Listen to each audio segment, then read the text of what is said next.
31 अक्टूबर 1984 की सुबह दिल्ली में एक सामान्य दिन की तरह शुरू हुई थी। हल्की धूप निकल रही थी और प्रधानमंत्री निवास के बगीचे में शांति का माहौल था। उस समय भारत की प्रधानमंत्री इंदिरा गांधी अपने घर से बाहर निकलकर एक इंटरव्यू के लिए जा रही थी। उन्हें एक विदेशी टेलीविजन चैनल को इंटरव्यू देना था, इसलिए वो अपने घर के बगीचे के रास्ते से गुजर रही थी। इंदिरा गांधी सफेद साड़ी पहने हुए धीरे धीरे बगीचे के रास्ते पर चल रही थी। उनके आसपास सुरक्षा गार्ड अपनी ड्यूटी पर खड़े थे। सब कुछ बिल्कुल सामान्य लग रहा था। वहां काम करने वाले लोग भी अपने रोज के काम में लगे हुए थे। किसी को भी यह अंदाजा नहीं था कि कुछ ही पलों में एक बहुत बड़ी और दुखद घटना होने वाली है। जैसे ही इंदिरा गांधी अपने दो सुरक्षा गार्डों के पास पहुंची, अचानक माहौल बदल गया। उन गार्डों में से एक ने अपनी पिस्तौल निकाल ली और उन पर गोली चला दी। इससे पहले कि कोई कुछ समझ पाता, दूसरे गार्ड ने भी अपनी राइफल से कई गोलियां चला दी। गोलियों की आवाज से वहां अफरा तफरी मच गई। इंदिरा गांधी जमीन पर गिर पड़ी और आसपास खड़े लोग घबरा गए। सुरक्षाकर्मी तुरंत उनकी मदद के लिए दौड़े। उनकी हालत बहुत गंभीर थी। बिना समय गवाए उन्हें तुरंत अस्पताल ले जाने का फैसला किया गया।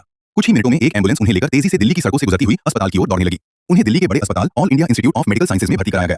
वहां डॉक्टरों और नर्सों की टीम तुरंत उनके इलाज में लग गई। डॉक्टर उनकी जान बचाने की पूरी कोशिश कर रहे थे। कई घंटों तक इलाज चलता रहा और अस्पताल के बाहर लोगों की भीड़ जमा होने लगी।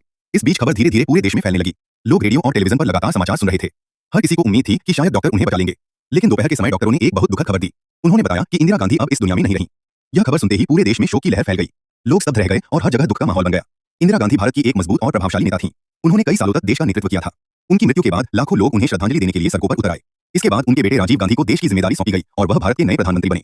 31 अक्टूबर 1984 का दिन भारत के इतिहास में हमेशा एक दुखद दिन के रूप में याद किया जाएगा। यह घटना हमें याद दिलाती है कि कभी-कभी इतिहास कुछ ही पलों में बदल जाता है और एक घटना पूरे देश को गहरे दुख में डाल सकती है।